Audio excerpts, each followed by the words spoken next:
పెరుగుతాయి అంటే అట్లా.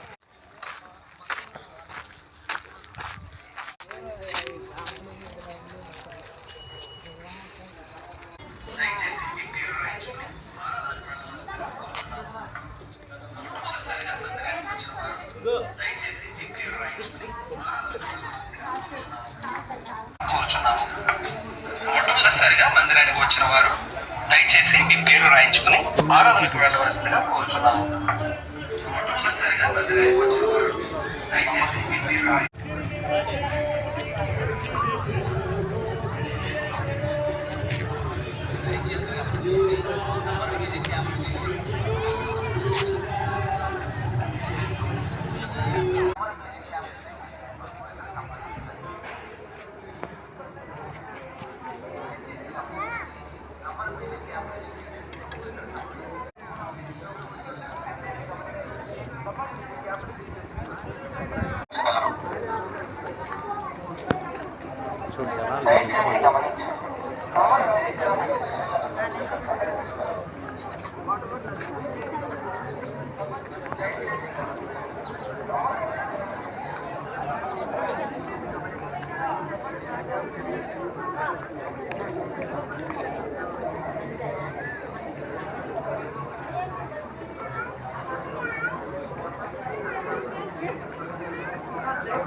సైనికులారా, నేను చెప్పింది చాలా జాగ్రత్తగా వినండి.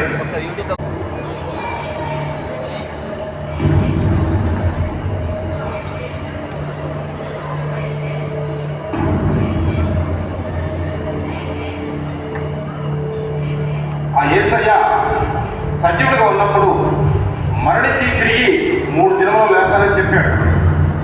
3 రోజుల వరకు ఆ సమాధిని కావలి కాయాలి, ఎంతో భద్రంగా కావలి కాయాలి. వారి శిష్యులను ఎత్తుకుపోయి ఆయన మృతులలో నుండి లేచడని ప్రజలందరితో చెప్పేందుకు అప్పుడు మన పరిస్థితి హీనముగా తయారవుతుంది. అందుకు మనము ఆ యేసు సమాధి దగ్గర ఎక్కువ మందిని సైనికుల్ని కావలించాలి. అవును అవును. అది కాకుండా ఆ యేసు 3వ దినమున తిరిగి సమాధి గెలిచి లేస్తే దానికి నా దగ్గర ఒక ఉపమానం ఉంది.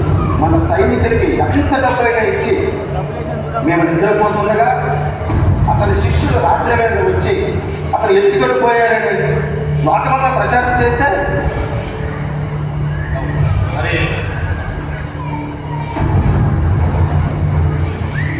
అదండి.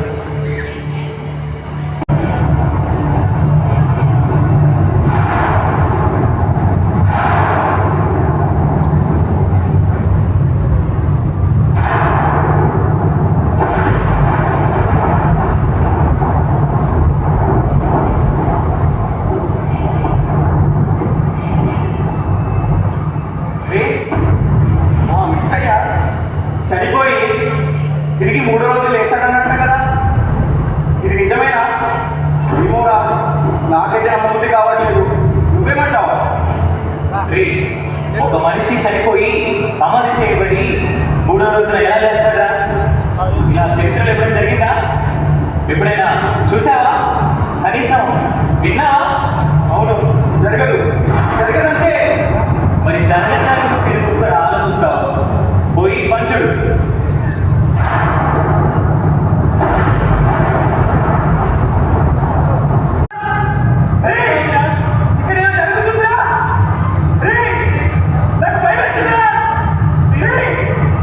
నాకు భయం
సమాధిని గెలిచి లేచెను.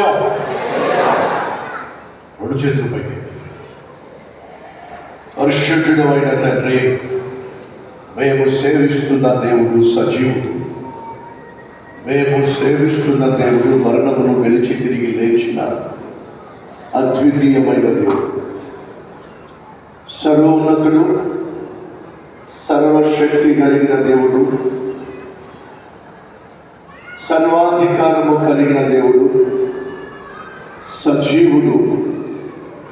అట్టి దేవుణ్ణి సేవించే భాగ్యం మాకు ప్రసాదించినందుకు వందనాలు, స్తుతులు, అయా స్తోత్రాలు. మా కోసం శుక్రవారం శిలువలో మరణించావు, ఆదివారం మరణాన్ని గెలిచి తిరిగి లేచావు, పరలోకానికి వెళ్ళావు, స్థలము సిద్ధపరుస్తున్నావు, త్వరలో రాబోతున్నావు, మమ్మల్ని కూడా తీసుకెళ్ళిపోతావు. నిత్యము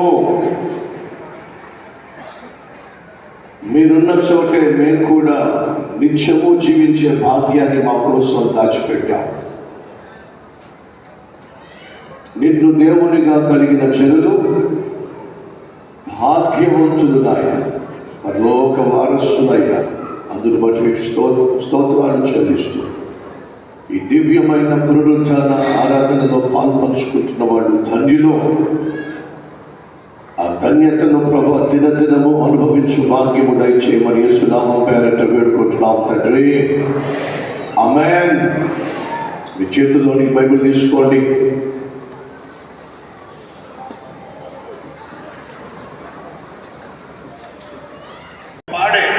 పాడేది తెలుసుగా, శవాన్ని మోసుకొస్తున్నారు.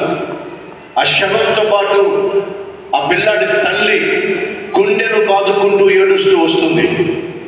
ఆమెతో పాటు బంధువులు వెనకున్నారు. ఆ బంధువులు వెనక గ్రామస్తులు ఉన్నారు. ఊహించుకోండి, ఇటు జీవాధిపతి, మనిషికి జీవాన్ని ప్రసాదించిన మహా గొప్ప దేవుడు వస్తున్నాడు. వెనక శిష్యులు, వెనక జన సమూహం, అటువైపు చచ్చిన శవం, వెనక తల్లి, బంధువులు, గ్రామస్తులు వస్తున్నారు. ఇటు జీవాధిపతి, ఇటు శవం ఒక చోటుకు వచ్చారు. నా ప్రశ్న, జీవాధిపతి అయిన యేసును ఎదుర్కొని ఆయనను దాటి శవము వెళ్ళగలదంటారా? అది నా ప్రశ్న. వెళ్ళగలుగుతుందా? వారు దగ్గరకు వచ్చినప్పుడు ఆ శవం తాలూకా తల్లి గుండెను బాదుకొని ఏడుస్తూ ఉంది. యేసు శవాన్ని చోట్ల శవం వెనుక ఏడుస్తున్నా తల్లిని చూస్తున్నాడు. తల్లి గుండెను బాదుకొని ఏడుస్తుంది. సాధారణంగా మన జీవితాల్లో ఏడ్చే వాళ్ళని చూస్తాం. అమ్మ సహోదరి, కొన్ని సందర్భాల్లో నువ్వు ఏడుస్తావు. నీ పక్కనే భర్త ఉంటాడు, నువ్వు గుక్క పెట్టి ఏడుస్తూ ఉంటావు. కట్టుకున్నవాడే, నీ పక్కన పడుకున్నవాడే నువ్వు ఏడుస్తూ ఉంటే ఆ ఏడుపు వెనక ఉన్న కారణం ఏంటో భర్తకి అర్థం కాదు. అడుగుతాడు, ఎందుకు ఏడుస్తున్నావు? ఎందుకు అంతగా ఏడుస్తున్నావు? నువ్వేమో మాట్లాడావు, చెప్పకుండా ఏడుస్తావేమిటి? ఏం జరిగింది, ఏం జరిగింది, ఏం జరిగింది అని అంటాడు. నువ్వు చెబితే తప్ప నువ్వు నీ కన్నిటికి వెనకున్న కారణం ఏమిటో భర్తకు తెలియదు. భర్త ఒకవేళ బాధతో ఇంటికి వచ్చిన భర్త ముఖాన్ని నువ్వు కనిపెట్టగలవు, కానీ ఏదో బాధ ఉంది అని అర్థం చేసుకుంటావేమో, కానీ ఆ బాధకు కారణం ఏమిటో నీకు తెలియదు. కాలేజీ నుంచి కానీ, స్కూల్ నుంచి కానీ, నీ కొడుకు కానీ, నీ కూతురు కానీ ఇంటికి వచ్చి గట్టిగా నిన్ను పట్టుకుని ఏడిచింది అనుకుందాం. నీ కూతురు ఏడుస్తున్నప్పుడు నీ కూతురు ఏడుపు నువ్వు చూడగలవు, కానీ ఆ ఏడుపు వెనుకున్న కారణం ఏమిటో నీకు తెలియదు. కాబట్టి ఏమంటావు? ఎందుకు ఏడుస్తున్నావే? ఏం జరిగిందే? పిల్లాడు వచ్చి ఏడుస్తున్నట్లయితే ఆ పిల్లాడుని చూసి, తండ్రి ఏంట్రా ఏడుస్తున్నావు, ఎందుకు ఏడుస్తున్నావు అని గట్టిగా పట్టుకుని డాడీ అని ఏడుస్తాడు. వాడు ఏడవడం నీకు తెలుస్తుంది తప్ప ఏడుపు వెనక కారణం నీకు తెలియదు. ఇది సాధారణం, ఇది సహజం. కానీ మీకు ఒక శుభవార్త, నువ్వు ఏ రోజైనా కంట తడి పెట్టావు అనంటే, ఏనాడైనా ఏ సమయంలోనైనా నువ్వు కంట తడి పెట్టావు అనంటే ఆ కన్నీళ్లకు కారణం ఏమిటో నువ్వు నా ప్రభువుకు చెప్పాల్సిన అవసరంలా. నీ కన్నీటి వెనుక ఉన్న కారణాన్ని కనిపెట్టగలిగిన మహా గొప్ప దేవుడు నేను ప్రకటిస్తున్న ప్రభు అయిన యేసు. అక్కడ జరుగుతుంది, పాడు మీద శవం ఉంది, అది ఒక కుర్రాడి శవం.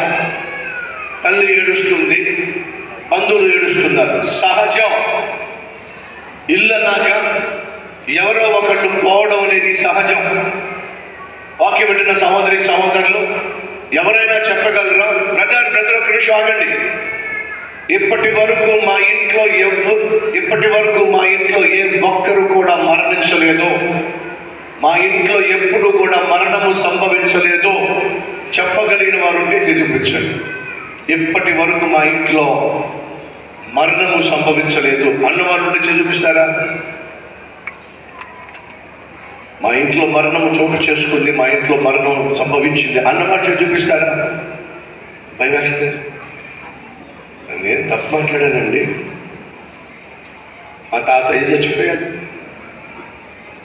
మా నాన్నమ్మ చచ్చిపోయింది, మా అమ్మమ్మ చచ్చిపోయింది, మా నాన్నగారు చచ్చిపోయారు, మా మమ్మీ చచ్చిపోయింది, మా అక్కయ్య చనిపోయింది. ఆ కుటుంబంలో చాలామంది కళ్ళు మూశారు. అడుగుతున్నా, మీ కుటుంబంలో ఎవరో ఒకరు మరణించారుగా? మరణము లేని కుటుంబం అంటూ ఉందంటారా? లేదు. మరణము లేని ఇల్లు అంటూ ఈ భూమి మీద ఉందంటారా? లేదు. ముందు వెనుక తేడాలో సరే ఒక విషయం చాలా సీరియస్గా పెట్టున్నాను, కానీ మీకు విషయం తెలుసా? ఏమిటి? మనం అందరం కూడా లైన్లో ఉన్నాం. ఇప్పుడు మీకేమైనా అర్థమైందా? మనం అందరం కూడా చెప్పనేటో లైన్లో ఉన్నాం. ఒక్కొక్క అడుగు వేసుకుంటూ ముందుకెళ్తున్నాం. ఏ లైన్లో ఉన్నామో చెప్పండి, గట్టిగా చెప్పండి. నేను లేను కదా, నేను లైన్లో లేదు కదా, నేను లైన్లో లేదు కదా. నువ్వు ఇంట్లో పడుకున్నా సరే, మనం అందరం కూడా లైన్లో ఉన్నాం, క్యూలో ఉన్నాం. A Q? టపా కట్టే క్యూ, పైకి పోయే క్యూ. నీ స్టాప్ వచ్చినప్పుడు నువ్వు వెళ్ళిపోతావు. దయచేసి గమనించు, మనం అందరం కూడా లైన్లో ఉన్నాం. ఎప్పుడు మన వంతు వస్తుందో మనకి తెలియదు, కానీ ఖచ్చితంగా వచ్చి తీరుతుంది. ముందు వెనక తేడాలో వెళ్ళిపోవాల్సిందే. మరణానికి ఆడమ్మగా తేడా లేదు, మరణానికి పెద్ద చిన్న తేడా లేదు, మరణానికి ధనవంతుడు పేదవాడనే తేడా లేదు, మరణానికి తెల్లోడు నల్లోడు అనేటటువంటి వ్యత్యాసం లేదు, మరణానికి చదువుకున్నాడు చదువులేనివాడు అనేటువంటి భేదము లేదు, ప్రాంతంతో పట్టింపు లేదు, కులంతో ఏమాత్రం ఆలోచన లేదు. ఈ మరణకాలం వచ్చినప్పుడు వెళ్ళిపోవాల్సిందే. ఆ ఇంట్లో మరణం సంభవించింది, చచ్చిపోయింది కొడుకు. ఆ కొడుకు శవాన్ని మోసుకుంటూ వస్తున్నారు. తల్లి ఏడుస్తుంది. యేసయ్య చూశాడు. ఆ తల్లి గుండెల్లో ఉన్న గాయానికి కారణం ఏమిటంటే బైబిల్లో ఉంది. ఆ తల్లి కట ఆ కొడుకు ఒక్క కొడుకట. రెండు, ఆమె విధవరాలట. అంటే ఆ పిల్లాడే ఆ తల్లికి దిక్కట. అది దేవుడు చూశాడు. అరే ఒక్కగానొక్క కొడుకే, తనకు మరొక దిక్కు లేదే, భర్త లేడే, ఉన్న ఒక్క కొడుకుని పోగొట్టుకొని తల్లడిల్లిపోతుందే. ఆ తల్లి కన్నీటి వెనుక ఉన్న కథ ఏమిటో యేసయ్యకు తెలుసు. మా తమ్ముడు చచ్చిపోయేవాడు అని చెప్పి 11వ అధ్యాయం యోహాను సువార్త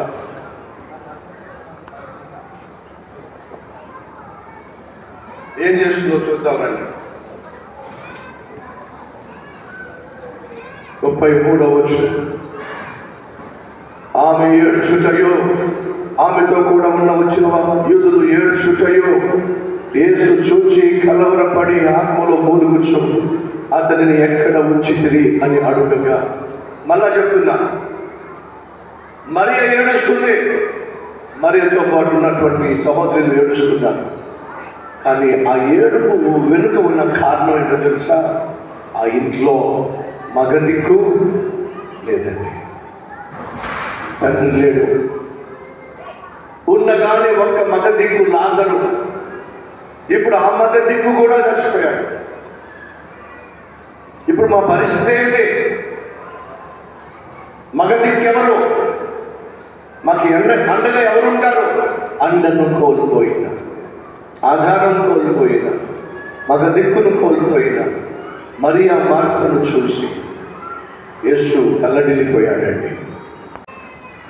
మరణించిన వారిని బ్రతికించగలిగిన మహాశక్తి నా ప్రభు అయిన యేసుక్రీస్తుకు ఉంది. ఇది మనలో ప్రతి ఒక్కరూ ఈరోజు ఖచ్చితంగా జ్ఞాపకం పెట్టుకోవాలి. మళ్ళా చెప్తున్నా, మరణించిన వారిని బ్రతికించగలిగిన శక్తి ఎవరికి ఉందో చెప్పండి, గట్టిగా చెప్పండి, గట్టిగా చెప్పండి. యేసయ్యకు ఉంది. ఎందుకు దీన్ని మనం జ్ఞాపకం పెట్టుకోవాలి అని అంటే, ఎందుకో తెలుసా? ఒకరోజు నువ్వు కూడా మరణిస్తావు. ఒకరోజు నువ్వు నేను మరణిస్తావు. నువ్వు నేను మరణించినప్పుడు తిరిగి బ్రతకాలి అని ఆశ మీకుందా? ఉంది అన్నవారు చూపిస్తారా? నేను మరణించినప్పుడు తిరిగి లేవాలనుకుంటున్నా అన్నవారు చూపిస్తారా? కొంతమంది ఇప్పుడే నా లైఫ్ వేస్ట్, ఆవిడ చూసి నువ్వు చచ్చినా ఒకటి, బతుకున్నావు ఒకటి, ఏ లారీ కింద ఏ బస్సు కింద నీ తలకాయ పెట్టి చచ్చినా పేడా వీడు. ఇప్పుడే వేస్ట్ లైఫ్, మళ్ళీ చచ్చిపోయిన తర్వాత పేడా విరుడైపోతుంది అనుకుంటే మళ్ళీ బతకటమా? బతికేది సాధిస్తాం మనం. ఇప్పుడు బతుకుండేవి సాధించలేదుగా అన్నట్టుగా చూస్తారు. ఏంటండి దయచేసి గమనించండి. చచ్చిపోయిన తర్వాత ఏం జరగబోతుందో తెలుసా? నువ్వు చేసిన ప్రతి పాపిష్టి పని నిమిత్తము దేవుని న్యాయస్థానంలో నువ్వు నిలబడవలసి ఉంటుంది. పుట్టినప్పటి నుంచి గిట్టేంత వరకు నువ్వు చేసిన ప్రతి తప్పు, ప్రతి పాపము నీ ఎదుటికి తీసుకురాబడుతుంది. నువ్వు చేసిన పాపిష్టి పనులన్నిటిని బట్టి నీకు శిక్ష విధించబడుతుంది. ఆ శిక్ష నరకము, అగ్ని ఆరని, పురుగు చావని భయంకరమైన స్థలం. నువ్వు వద్దనుకున్నా, నువ్వు కాదనుకున్నా, నేను వెళ్ళను అని మొరాయించినా, నువ్వు చేసిన పాపిష్టి పనులను బట్టే నీకోసం కాల్చుకు కూర్చున్నదేమో తెలుసా? భయంకరమైన నరక శిక్ష. ఆ నరక శిక్ష ఎంత భయంకరమైనదైనా అంటే, అగ్ని ఆరదు, పురుగు చావదు, అక్కడ ఏడుపు, పండుగ కొనుక్కోవడం, 10 రోజుల, 100 రోజుల, సంవత్సరమా, 10 సంవత్సరాలు. బైబిల్ సెలవిస్తుంది అది నిత్య నరకాగ్ని. ఒకసారి నరకంలో అడుగు పెట్టిన వాడు బయటకు వచ్చే ఛాన్స్ లేదు. నరకంలో అగ్ని ఆరదు, కాలుతూనే ఉంటావు, కాలుతూనే ఉంటావు, కాలుతూనే ఉంటావు. ఒకవేళ నేను అక్కడికే వెళ్తాను అన్న వాళ్ళు ఉంటే చూపిస్తారా? అమ్మయ్య, ఆ నరకాన్ని నేను తప్పించుకోవాలి. నేను చేసిన పాపిష్టి పనులకు నాకు తెలుసు నరక శిక్ష ఉందని. నేను మంచోడిని కాదు, నేను చేసేవన్నీ తప్పులు, చేసేవి మోసాలు, అన్యాయం అని ఎవరైతే భావిస్తున్నారో సహోదరి సహోదరులు, నువ్వు ఎంత పాపిష్టి వాడివైనా నిన్ను ప్రాణంగా ప్రేమించిన దేవుడు ఉన్నాడు. ఆయన ప్రభు అయిన యేసుక్రీస్తు పాపిష్టి మనిషి కోసమే ఈ లోకానికి వచ్చాడు. పాపిష్టి మనిషి కోసమే శిలువలో మరణించాడు. పాపిష్టి మనిషి కోసమే సమాధి చేయబడ్డాడు. పాపిష్టి మనిషి కోసం సమాధిని గెలిచి తిరిగి లేచాడు. ఆ పిష్టి మనిషి కోసం పరలోకంలో యేసుక్రీస్తు యొక్క క్షమను, ఆయన ప్రసాదించే నూతన జీవితాన్ని పొందుకుంటారో వారు నశించక నిత్య జీవం పొంది పరలోకానికి చేరులాగున ఆయన నీ కోసం చేయగలిగినంత చేసేసా. దేవుని ఇంటికి వచ్చాం. ఇదే పరలోకం. మనమందరము కలిసి మరణించిన తర్వాత ఎక్కడికి వెళతాం? దేవుని ఇంటికి వెళతాం. ఈరోజు ఎలా మనం కలిసి ఉన్నామో అలాగే దేవుని ఇల్లు అయిన పరలోకంలో యుగ యుగములు మనం కలిసి ఉంటాం. అక్కడ ఆకలి లేదు, అక్కడ దప్పిక లేదు, అక్కడ ఆర్థిక సమస్యలు లేవు, అక్కడ అప్పులు లేవు, మనస్పర్ధలు లేవు, కొట్లాట్లు లేవు, దగా చేయబడ్డం, మోసగించబడ్డం లేదు. సహోదరి సహోదరులు, బహు అద్భుతమైనటువంటి ప్రపంచాన్ని దేవుడు నీ కోసం నా కోసం సృష్టిస్తూ ఉన్నాడు. జాగ్రత్తగా విను. మోషే, ఏలియా మహిమ దేహంతో వారు దిగి వచ్చారు. యేసుక్రీస్తుతో మాట్లాడుతున్నారు. అనగా భూమి మీద జరుగుతున్న సంఘటనలు ఏమిటో పరలోకంలో ఉన్న వారికి తెలుసు. యేసుక్రీస్తు శిలువలో మరణించబోతున్నాడు. ఆయన మరణాన్ని గెలిచి పరలోకానికి వెళ్ళబోతున్నాడు. యేసుక్రీస్తుతో మాట్లాడడానికి మోషే, ఏలియా వచ్చారు. అర్థమవుతుందా? దేవుని బిడ్డలమైన మనం మరణించిన తర్వాత మనకంటూ ఒక లోకం ఉంది, అది పరలోకం. దానికి గ్యారంటీ ఏమిటి? మోషే, ఏలియా మరణించిన తర్వాత కొన్ని వందల సంవత్సరాల తర్వాత మళ్ళా ప్రత్యక్షమయ్యారు. మరి అప్పటిదాకా ఎక్కడున్నారు? వాళ్ళు పరలోకంలో ఉన్నారు. మనం మరణించిన తర్వాత ఎక్కడుంటాం? పరలోకంలో ఉంటాం. ఎవరితో ఉంటాం? ప్రభు అయిన యేసుక్రీస్తుతో ఉంటాం. ఇది మహా గొప్ప నిరీక్షణ, ఇది మహా గొప్ప భాగ్యం. కృష్ణ, ఒకవేళ నువ్వు మరణించిన తర్వాత ఎక్కడికి వెళ్తావో తెలియని సందిగ్ధ స్థితిలో ఉంటే అంతకంటే విచారకరము, దురదృష్టకరము లేదు. చెప్తా. ఓ మహారాజు ఓ రోజు తన మంత్రిని పిలిచాడు. మంత్రి, వెళ్ళిపోతున్నా అన్నాడు.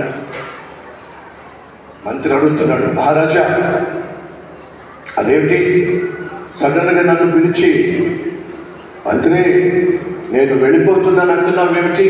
అంటున్నారు ఏమిటి? ఎక్కడికి వెళ్తున్నారో? మంత్రి, నాకు తెలియదు. ఏమిటి రాజా మీరు మాట్లాడుతుంది? వెళ్ళిపోతానంటున్నారు, ఎక్కడికి వెళ్తారో తెలియదు అంటున్నారు. మీతో ఎవరినైనా తీసుకెళ్తున్నారా? లేదు మంత్రి, నాతో ఎవరిని తీసుకెళ్తున్నా, ఒంటరిగానే వెళ్తున్నాను. అదేమిటి రాజా? మీరు మహారాజు, ఎక్కడికి ఒంటరిగా వెళ్ళరు. మీతో సైన్యాధిపతి వస్తాడు, సేనాధిపతి వస్తాడు, సైన్యం వస్తుంది, ఒంటరిగా వెళ్తానంటారు ఏమిటి? అవును మంత్రి, నేను ఒంటరిగానే వెళ్ళిపోతున్నాను. రాజా మీరు బ్రేక్ఫాస్ట్, లంచ్, డిన్నర్ ఇక్కడే ఒక మంత్ పాటు ఇక్కడే ఉండి అద్భుతమైనటువంటి ఆత్మీయులుగా, సేవకులుగా తయారు కాబోతున్నారు. ఈ అవకాశం మీ బిడ్డలకి ఇవ్వండి. 1 month వాళ్ళు మాతో ఉండాలన్నారు. వివరాలు మీకు బయట అప్లికేషన్ ఇస్తున్నారు, వివరాలు తెలుసుకోండి. రేపటి నుంచే ఆ క్లాసెస్ స్టార్ట్ అవుతున్నాయి. 500 మందిని తీసుకోవాలనుకుంటున్నాం. ఇప్పటికే 460 మంది వచ్చేసారు. ఇక 40 మందికి ఛాన్స్ ఉంది. త్వరగా వెళ్ళండి. వెళ్ళి మీ బిడ్డలను అమ్మాయిలు కావచ్చు, అబ్బాయిలు కావచ్చు, కానీ వీళ్ళిద్దరినీ కూడా సెపరేట్గానే కూర్చోబెట్టి సెపరేట్గానే వారికి పాఠాలు నేర్పించడం జరుగుతుందని విషయం మీకు తెలుసు. మంచిది. మరొకసారి జ్ఞాపకం చేస్తున్నా, కల్వరి టెంపుల్కి మేము వచ్చాము, పునరుద్ధరణ ఆరాధనలో పాల్పంచుకున్నాము. అద్భుతమైనటువంటి పునరుద్ధరణ ప్రదర్శన మమ్మల్ని బహుగా ప్రభావితం చేసిందని వారికి ఇంటిగా చెప్పగలుగుతారు. అలాగే పునరుద్ధరణ సందేశం ప్రతి ఒక్కరిని ప్రభావితం చేసిందని నమ్ముతున్నాను. ఇక్కడి నుంచి మానకుండా ప్రతి ఆదివారం ఇక్కడ జరిగే ఆరాధనలో పాల్పంచుకోండి. ఉదయం 4 గంటలకు మొదటి ఆరాధన, 6 గంటలకు రెండో ఆరాధన, 8 గంటలకు 3వ ఆరాధన, 10 గంటలకి 4వ ఆరాధన, సాయంత్రం 4:30 గంటలకు 5వ ఆరాధన, సాయంత్రం 6 గంటలకు 6వ ఆరాధన, మధ్యలో 4 గంటలకి సిఎస్టీ వారి ఆరాధన ఉంటుందని మీకు సంబంధించింది కాదు. మొత్తం మన కలవటెంపులు 7 ఆరాధనలు ఉంటాయి. తప్పక పాల్పంచుకోండి. కుటుంబంగా రండి. ఆడైపోతున్న మీ యమన బిడ్డలను తీసుకురండి. దేవుడు వారిని బాగు చేయబోతున్నాడు. ముగింపు ప్రార్థన. మహాపరిశుద్ధుడు అయిన ప్రేమ కలిగిన తండ్రి, నీ సన్నిధికి నాయన సంతోషంగా పునరుద్ధరణ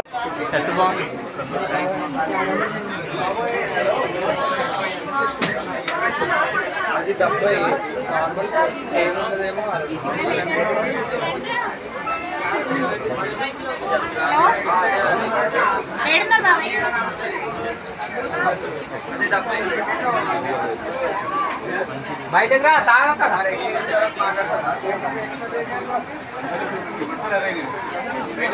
ట్రాఫిక్ ఎక్కువ.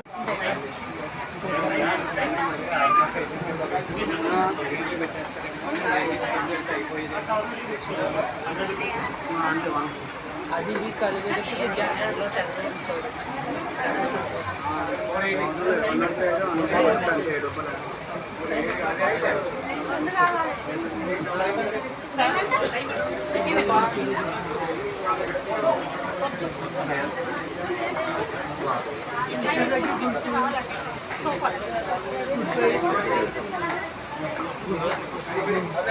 ఏమంటారా